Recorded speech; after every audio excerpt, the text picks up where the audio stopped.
I've been thinking recently about the woman caught in adultery, and the reason well, actually probably even true, I've been thinking about grace a lot, obviously.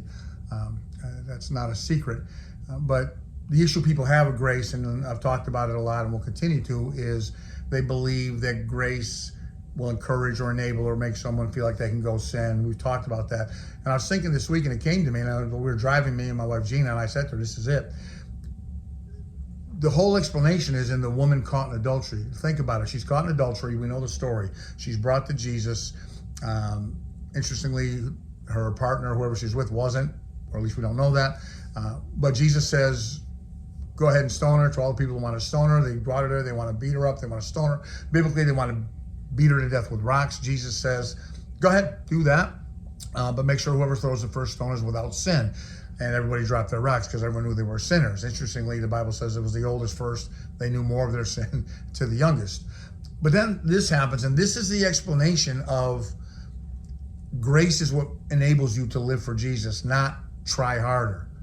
Jesus says to the woman caught in adultery, where are your condemners? And then he says this, neither do I condemn you. So God in flesh, a woman caught in adultery, says, neither do I condemn you. Go and sin no more. Do you catch that? The motivation to live for Jesus is not suck it up, try harder, do better, do better. You got to do better. You got to live more for him. You got to try, you got to try, you got to try. That motivation doesn't work. It's preached in many churches, but it doesn't work. What Jesus said works. He said, I don't condemn you.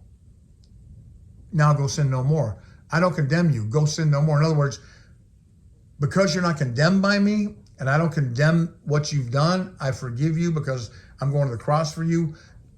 The fact you're not condemned should motivate you to live for me. The fact you're not condemned should motivate you to follow me. So as a believer, knowing that I'm forgiven past, present, future, and that I'm never condemned no matter what I've done or may do, that's motivation, that the God in heaven doesn't condemn me because Jesus died for me. I can live condemnation free in spite of what the devil tells me.